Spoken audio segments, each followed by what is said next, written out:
brought to you by ITIL.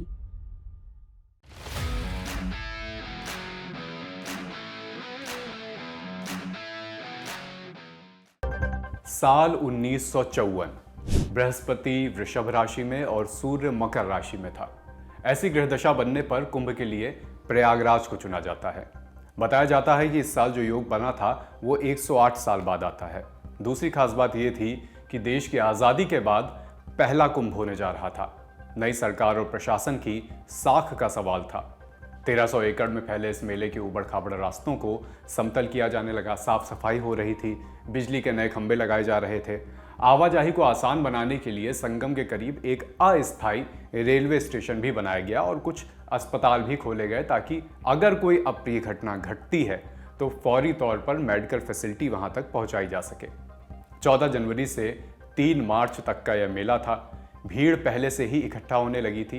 तब tents की बजाय कल्पवास के लिए झोपड़ियां बनाई जाती थी। 5 जनवरी की सर्द सुबह अचानक इन्हीं में से एक झोपड़ी से धुआं उठने लगा। इससे पहले लोग कुछ समझते, देखते ही देखते बड़ी संख्या में कई झोपड़ियों में आग लग गई। कई तीर्थयात्री घायल हुए, जख्मी हुए। सरकार का कहना था कि सिगरेट स्मोकिंग में बरती गई लापरवाही से ऐसा हादसा हुआ। बहरहाल इस पर आगे कुछ खास जांच तो नहीं हुई, लेकिन एक और हादसा था जो अभी आगे बाट जोह रहा था। वो हादसा जिसके लिए आज भी गाहे बगाहे देश के पहले प्रधानमंत्री जवाहरलाल नेहरू को भी कुछ लोग जिम्मेदार ठहरा देते हैं। नमस्कार, मेरा नाम है अभिषेक और आप देख रहे हैं ऐतिहासिक किस्से कहानियों से जुड़ा हमारा रोजाना का कार्यक्रम तारीख। आज बात करेंगे आज़ादी के बाद साल 1954 में इलाहाबाद के कुंभ में मचे भगदड़ के पीछे की कहानी के बारे में और जानेंगे उस रिपोर्ट के बारे में जिसने तत्कालीन सरकार पर कई सवाल उठाए थे। अमूमन होता यही था कि तीर्थयात्री संगम में पहले डुबकी लगाते थे और उनके बाद नागा साधुओं की बारी आती थी। लेकिन 1954 में यह परंपरा बदल दी गई। ऐसा पहली बार हो रहा था कि साधुओं को पहले स्नान करने की अनुमति मिली थी और पब्लिक बैरिकेड के पीछे थी। 3 फरवरी मौनी अमावस्या का दिन था। सुबह के 9 बज रहे होंगे जब नागा साधुओं का जुलूस निकला। सब नागा साधु स्नान के लिए आगे बढ़े। बैरिकेड्स के पीछे से श्रद्धालु आगे बढ़कर साधुओं के पैर छूकर आशीर्वाद लेना चाहते थे। इन जत्थों को देखने के लिए वैसे भी काफ़ी भीड़ होती है। धक्का मुक्की हुई, बैरियर टूटे, लोग आगे बढ़ गए। कुछ ही देर में भीड़ तितर बितर हो गई। चारों ओर भगदड़ जैसा माहौल बन गया। एक किस्सा ये भी बताया जाता है कि उस समय लोगों में हल्ला मचा था कि वहां पर यानी मेला क्षेत्र में प्रधानमंत्री नेहरू आ रहे हैं। किसी को कुछ साफ नहीं पता था कि हो क्या रहा है। यह भी स्पष्ट नहीं था कि प्रधानमंत्री आ भी रहे हैं या नहीं। लेकिन आगे बढ़ने की होड़ ऐसी थी कि भगदड़ जैसी स्थितियां बन गई। हुआ ये कि भीड़ में मौजूद लोग आगे नहीं बढ़ सके क्योंकि उनके सामने लोग गिरे हुए थे। वहीं पर तमाम लोग गिरे हुए थे, भीड़ थी। एक ट्रैप बन चुका था कि आखिर जाएं तो जाएं कहां। निकलने का कोई रास्ता नहीं था। जहां थे वहां भी सांस लेना दूभर था। नागा सन्यासी जिन्हें आम पब्लिक में रहने की आदत नहीं होती, उनके लिए भी मुश्किल थी। इतने बड़े हुजूम को अपनी तरफ आता देख उन्होंने तलवार और त्रिशूल भाजने शुरू कर दिए, ऐसा कहा जाता है। आलम ऐसा था कि जान बचाने के लिए लोग बिजली के खंभों से चढ़कर तारों पर लटक गए, जो आप जानते ही हैं काफ़ी जानलेवा साबित हुआ। जो बच सके वो निकले और जो गिरे वो उठ नहीं पाए। घटना के 4 घंटे बाद ऑल इंडिया रेडियो पर इस खबर को ऑन एयर किया गया तो देश भर में लोगों को इसकी जानकारी मिली। आज़ाद भारत के कुंभ स्नान का ये पहला हादसा था। इससे पहले 1840, 1906 में भी इलाहाबाद में ऐसे हादसे हुए थे। इसके बाद भी तीर्थयात्रियों की संख्या में कोई फर्क नहीं पड़ा था क्योंकि कुंभ को लेकर आस्था इतनी विशाल है। अपनी किताब can the Ganga be cleaned में लेखक ब्रजेंद्र नाथ बनर्जी लिखते हैं, हादसे के दूसरे दिन 4 फरवरी की सुबह गंगा किनारे सामूहिक अंतिम संस्कार किया जाता है। बताया गया कि 800 लोगों की करीब मौत हुई है, जिनमें ज्यादातर महिलाएं, बुजुर्ग और बच्चे थे। हालांकि सरकारी आंकड़े इसके आधे हैं, 350 से 400 के बीच।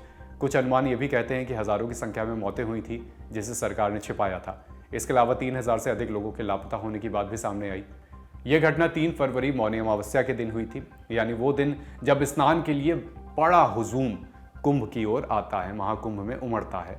वो दिन जब कुंभ अपने पूरे परवान पर होता है। फिर देश आज़ाद हुआ था। आज़ादी के बाद ये पहला कुंभ था, जैसा कि हमने आपको बताया। ऐसे में वीवीआईपी मेहमानों की भी लंबी फहरिस्त थी जो उस दिन वहाँ पहुँचे थे। इनमें से कई लोग बताते हैं कि मौनी अमावस्या के आसपास ही वहाँ पर तत्कालीन राष्ट्रपति राजेंद्र प्रसाद के भी जाने का कार्यक्रम था। तत्कालीन प्रधानमंत्री जवाहरलाल नेहरू, उत्तर प्रदेश के तत्कालीन राज्यपाल के.एम. मुंशी, तत्कालीन मुख्यमंत्री गोविंद वल्लभ पंत, पंजाब के उस समय के राज्यपाल CPN सिंह, पश्चिम बंगाल के तत्कालीन मुख्यमंत्री बिधान चंद्र रॉय और मध्य भारत यानी कि मध्य प्रदेश के मुख्यमंत्री उस समय के रविशंकर शुक्ला, ऐसे तमाम नाम थे जिनके उस समय कुंभ में जाने का कार्यक्रम था। और जब भी महाकुंभ लगता है तो तमाम देश विदेश से लोग कुंभ में पहुंचते हैं। देश के भी अलग अलग राज्यों से बड़े बड़े राजनेता भी कुंभ में पहुंचते हैं। केवल पंजाब के राज्यपाल और पश्चिम बंगाल के सीएम को उस समय छोड़कर सभी नेता सुबह संगम तट पर गए थे। अब सवाल है कि जब यह घटना हुई तो उस समय क्या प्रधानमंत्री नेहरू वहां पर पहुंचे थे और किस हाल में थे? हादसे के दौरान पीएम नेहरू कहां थे? इस घटना के दौरान समय था सुबह करीब 10 सवा 10 बजे का। उस समय के प्रधानमंत्री जवाहरलाल नेहरू किले की बालकनी से भीड़ का जायजा ले रहे थे। हादसा करीब 9 बजे हुआ। सामने इतनी संख्या में भीड़ थी, इतनी बड़ा हुजूम था वहां पर कि उसमें से ये गिन पाना, ये अंदाजा लगा पाना मुश्किल था कि इस समय यहाँ लोग असल में कितने हैं। ऐसा नेहरू ने मीडिया को भी उस समय बताया था। कथित तौर पर अमृत बाजार पत्रिका की रिपोर्ट के मुताबिक नेहरू ने इस बात से भी इनकार किया था कि उन्होंने त्रिवेणी में डुबकी लगाई थी। उन्होंने बताया कि वो गए जरूर थे लेकिन स्नान नहीं किया था। इस बात का जिक्र पीवी राजगोपाल अपनी किताब मैं नेहरू का साया थे इसमें भी करते हैं। एक चश्मदीद था जिसने इस हादसे में प्रशासन की नाक के नीचे से मृतकों के बीच जाकर तस्वीर खींची थी। ये थे अमृत बाजार पत्रिका के senior photo journalist N Mukherjee. 1989 में हिंदी पत्रिका छायाकृति में मुखर्जी की एक रिपोर्ट छपी थी जिसमें उन्होंने बताया 3 फरवरी 1954 मौनी अमावस्या से 2 दिन पहले ही कालरा वैक्सीनेशन बंद कर दिया गया था। बड़ी संख्या में लोग संगम पहुंचे थे। नेहरू और राष्ट्रपति राजेंद्र प्रसाद भी स्नान के लिए आने वाले थे। प्रशासन वीआईपी व्यवस्थाओं में व्यस्त था। सुबह 10:20 पर जैसे ही नेहरू और राजेंद्र प्रसाद की कार त्रिवेणी रोड से संगम की ओर बढ़ी, सुरक्षा बैरियर के दोनों ओर खड़ी भीड़ घाट की ओर दौड़ी। उसी समय एक साधुओं की शोभा यात्रा भी निकल रही थी जो भीड़ के दबाव में असंतुलित हो गई। लोग एक के ऊपर एक गिरते चले गए, फिर उठ नहीं सके। चारों ओर बचाओ बचाओ की चीखें गूंज रही थी। विभत्स नजारा था। कुछ लोग एक गहरे कुएं में गिर गए जहां से कोई बाहर नहीं आ पाया। एक शख्स ने 3-4 साल के बच्चे को भी कुचल दिया। दोपहर 1 बजे करीब सरकारी अधिकारी अनजान थे कि इतनी बड़ी दुर्घटना हो चुकी है। वो सरकारी गेस्ट हाउस में चाय नाश्ता कर रहे थे। नेहरू से इतर राष्ट्रपति राजेंद्र प्रसाद वहां 1 महीने से कल्पवास कर रहे थे और उन्होंने डुबकी भी लगाई थी। 4 फरवरी को अमृत बाजार पत्रिका अखबार में 2 खबर छपती है, हादसे की खबर और राजभवन में राष्ट्रपति के स्वागत में रखी गई पार्टी की तस्वीर के साथ दूसरी खबर। इस मामले की गर्मी फरवरी के दूसरे हफ्ते में संसद और उत्तर प्रदेश विधानसभा के सत्र में भी साफ देखने को मिली। कई स्थगन प्रस्ताव आए। मेला प्रशासन की खूब आलोचना हुई। प्रधानमंत्री जवाहरलाल नेहरू पर भी सवाल उठे क्योंकि इस घटना के बाद त्रावणकोर केरल में चुनाव प्रचार के लिए वो गए थे। अखबारों के एडिटोरियल में नेहरू की आलोचना हुई। बताया जाता है कि इस भगदड़ में उत्तर प्रदेश के एडवोकेट जनरल कन्हैया लाल मिश्र भी फंसे थे। उनके बारे में तो ये भी अफवाह थी कि भीड़ में उनकी मौत हो गई। बाद में पता चला कि वो सुरक्षित निकलने में सफल रहे थे। इतने के बाद भी सरकार ने मौतों के आंकड़े को मानने तक से इनकार कर दिया। लेकिन एन मुखर्जी, जिन्होंने अपने कैमरे से तस्वीरें खींची थी, उन्होंने सारा खेल बदल दिया। उन्होंने अपनी रिपोर्ट में दावा किया कि सरकारी अधिकारियों ने शुरुआत में ये झूठ बोला कि केवल कुछ भिखारी मारे गए थे, जबकि इसमें महिलाएं भी शामिल थी, वो श्रद्धालु भी शामिल थे जो कुंभ में गए थे।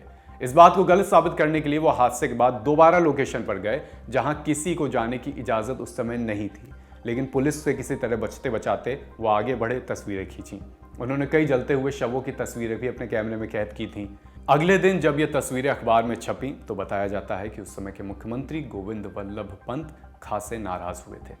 15 फरवरी 1954 को जवाहरलाल नेहरू ने संसद में इस मामले पर दुख जाहिर किया था।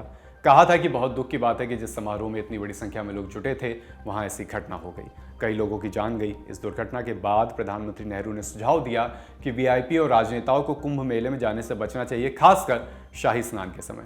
हालांकि 1954 की यह त्रासदी स्वतंत्र भारत के सबसे बड़े भगदड़ हादसों में से एक थी, लेकिन कुंभ मेले में भगदड़ इसके बाद भी कई ऐसे मौके रहे जब मची। 2013 में भी मौनी अमावस्या के दिन ही एक और भगदड़ हुई जिसमें 40 से अधिक लोगों की जान गई, और फिर 2025 का भी हादसा हमारे आपके सामने है। कुंभ का आयोजन बहुत विशाल आयोजन होता है, खासकर महाकुंभ जो 12 साल में एक बार लगता है। इसको लेकर प्रयागराज में बहुत विशाल आयोजन हुआ है। करोड़ों लोग वहां पहुंच रहे हैं। ऐसा अनुमान है कि अब तक 8 से 10 करोड़ लोग अभी तक महाकुंभ में पहुंच चुके हैं। ऐसे में ये अप्रिय घटनाएं अगर घटती हैं तो इससे बड़ी संख्या में लोग प्रभावित होते हैं।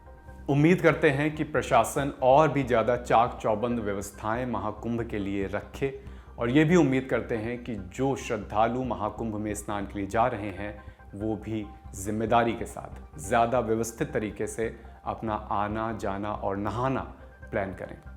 ये कुछ ऐसे किस्से थे इतिहास के जब अप्रिय घटनाएं महाकुंभ जैसे विशाल आयोजन में घटी। आज के तारीख में इतना ही। इसे लिखा है प्रगति ने। फिर से किसी और इतिहास की तारीख के साथ आपसे राब्ता होंगे। शुक्रिया।